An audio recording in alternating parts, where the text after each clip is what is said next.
welcome, Milena, Marjon. Nice meeting you. Nice meeting you. Great, thanks for having us here. We are excited.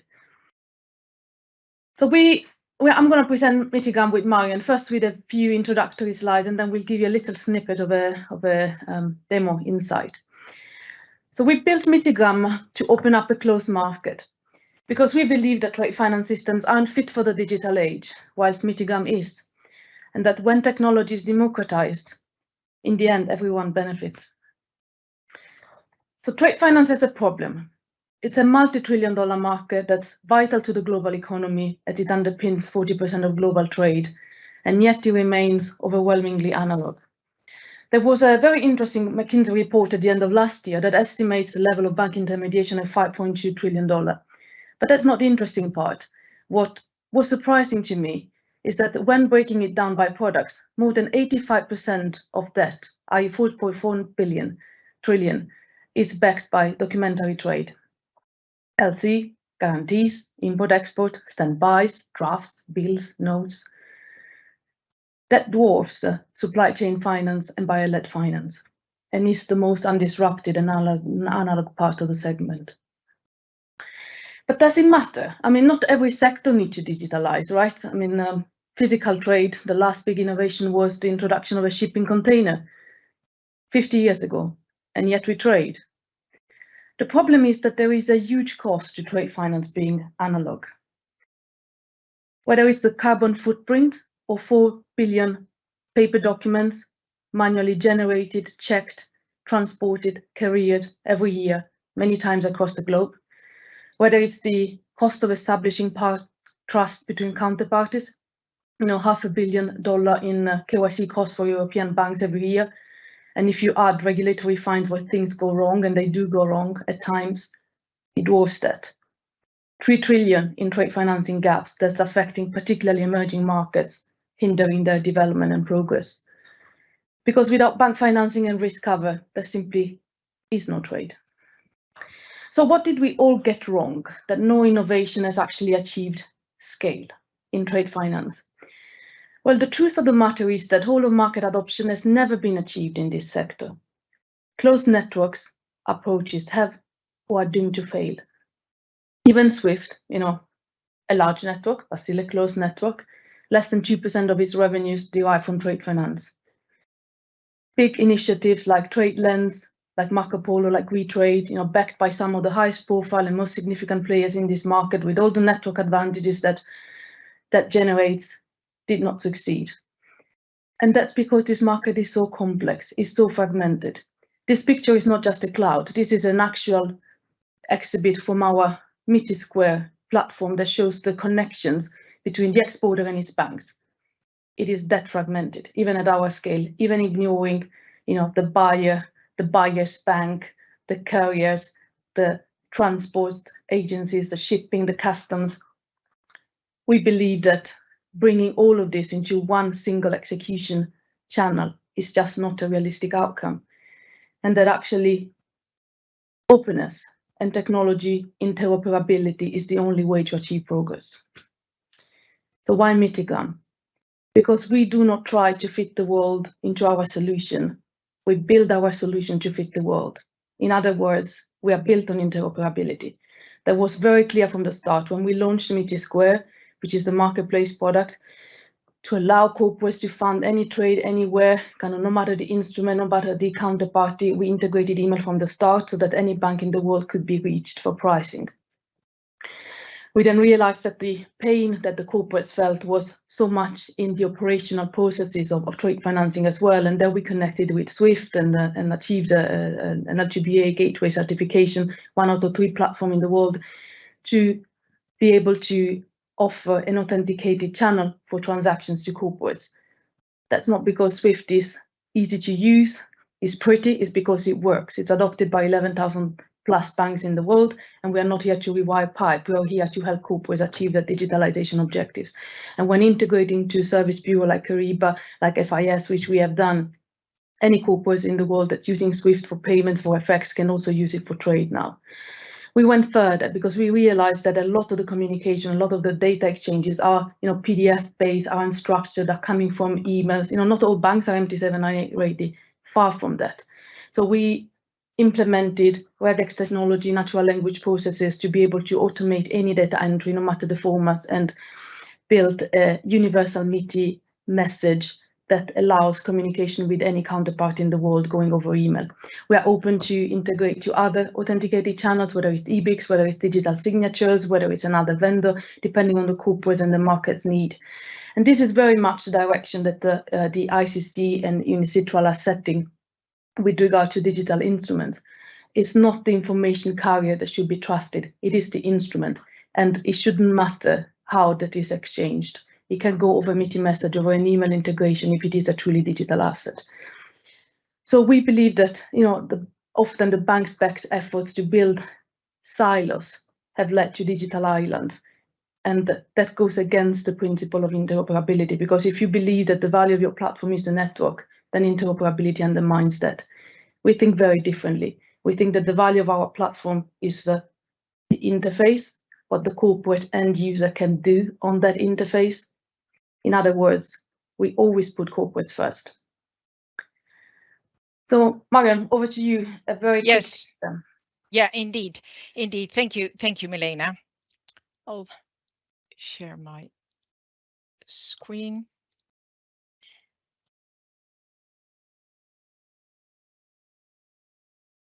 So I would like to start off with showing the various ways we support the user to communicate with their banks. And since, as Milena mentioned, we're SWIFT MT798 certified, let's look at the SWIFT inbox, the SWIFT message box first.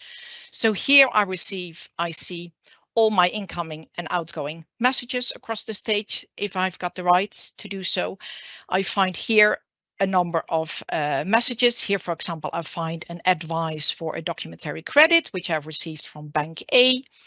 And here I can, of course, the message is received in its raw format, but we are nicely showing it in a structured way so the user can understand what is actually being communicated. Now, I can either, if I was already anticipating this transaction, update an existing draft transaction, or I could create a new transaction. I set the workflow message type, which is a issuance in this case. It is now populating the data into my transaction, the terms, the narrative, confirmation related information. I can say that it's been advised and I save it. So that's one way to kind of like communicating and receiving messages from the bank. That's through SWIFT. But then there are also banks that are still, they're not MT798 certified, and there are plenty of those. And in that case, you would typically be receiving an email like this. Here, Bank B, it's advising the issuance of an LC, confirmation 1.45, and it actually uses a Mitigram reference. So likely in this case, I already have it on my radar because I've been tendering it through MITI Square. So let's have a look at, and then that kind of file, it's a prettified SWIFT. They try to put it in a nice letter. So it's 2.68 million for Sri Lanka Corp. Let's see whether I can find that among my planned LCs. Here, indeed, nicely at the top, I find it. Let's have a look at my confirmations tab, related Mitigrams 107. So that is indeed the one. So I open it, and now I just simply drag and drop the PDF. I select what type of workflow message it is because it cannot recognize it at this point yet, and I do continue. So this file is now being read by our rules-based engine that is highly configurable and allowing any structured or semi-structured to be interpreted. Right now on the right, I see the message. And the highlighted parts are the parts that we were able to recognize. And here in the red, those are the fields that have been updated. And while I hover over the fields on the left, on the right, I see in the annotations which of the field it is corresponding with. So that's the second way of getting data into the system, either to create a new transaction or to update an existing transaction. So Now, an alternative way or a complementary way of communicating with banks is through Mitigram. It's our own messaging service. Here I see that I have received a new message. It's for an LC and it's a message from Bank B. I open the conversation here. So here I see that I have a conversation with Bank B where they are advising an amendment. So maybe as a follow-up of the issuance, we've received an amendment as well. We see a further conversation. Bank B does not need to be registered with Mitigram. They can communicate through email just from Outlook. And we are receiving it in here. If the bank, given that MITI messages on MITINet, we could even connect it with the bank's own messaging service. So if they have Teams, we could connect to that. And now with this file, let's say that I can now either add it to the transaction as just as an attachment, or I can create a workflow message out of it. So I can process it as if it is an amendment. I see here as well that I've got other conversations here. So I also have a conversation here with the logistics team. So I can communicate both internal and external with registered and not registered users. Now, where it comes to the communication, the outgoing communication, so there where I want to send workflow messages to the banks, let's see whether I've got any guarantee that is ready for application. So in this case, I'll find indeed a guarantee where the approval status is final. I open it, I can say create workflow message. It is an issuance related message. It is at that moment finding that there is an MT760 we could use for this, the application for the issuance of a guarantee. Now I can send this. So here I find the message in its nicely how it's filled from the transaction. I can now either send it via Swift or via MITI message. I select to do it via Swift. I say that it's going to go to Bank A. I can now validate this. So if I want to check whether it's actually adhering to the Swift network rules, whether it has the appropriate length, etc., it is validated. I can now save it as draft, and I can now send it for approval so that there's a 4i before sending it off to the bank. So that was what I want to discuss when it comes to the communication with the banks. Now, where it comes to data capture, because we're capturing a lot of data here. And here we don't only support the capturing of standard fields, but also of an unlimited number of custom fields. So here on the internal tab, I'll find custom fields. So those are completely tailored to your needs. And these can be custom fields, different fields per instrument, as well as by data level. So we have the ones we saw before is on transaction level, but we can have them on presentation level as well. For example, here I've got 2 presentations. I select my first presentation, and here I see I've got custom fields here as well as on document level, on discrepancy level, even on invoice level. And then if I go back to my payments and presentation payment page here, also on the payments, here I find, for example, that I've been receiving 2 million and charges are deducted. I can now filter it. Let's say that I only want to look at the charges and I want to group it by the fee type. Then I can see the liquidity fees, the margin fees, etc. So those, so that's the data capture and that we do at different levels. Now, recording all this data allows for greater insights, and we offer, first of all, highly configurable dashboards. So these are these kind of like grids, where right now it's really grids. Soon we will have graphs on top of this as well. These are highly configurable, and they're typically used for daily transaction execution or for ad hoc analysis. Now, we also have a Power BI integrated into the app offer. So here we have Power BIs, which this allows for more advanced analytics and insight, and can be and that can also then be scheduled, these kind of reports. And then for the periodic reports, we can have, like in a PDF completely configured with colors and logos, etc. at your needs to create reports that could be then sent out to management or to certain departments, etc. So Miti Manager comes with a suite of standard reports, but where those customized reports can be configured during implementation. I was wondering about the value proposition. I can see that from the bank side that, let's say, distributing risk is possible with this channel. How do you see it from the corporate point of view? Is that the same channel that could be used, or how does it work? What is the value proposition from that perspective? For corporates, I mean, from our perspective, it's very clearly articulated into one is the price transparency and insight, which is the Miti Square, the original product, the e-bidding, get the best pricing, the best availability in the market, the best counterparty for each and every one of your trade.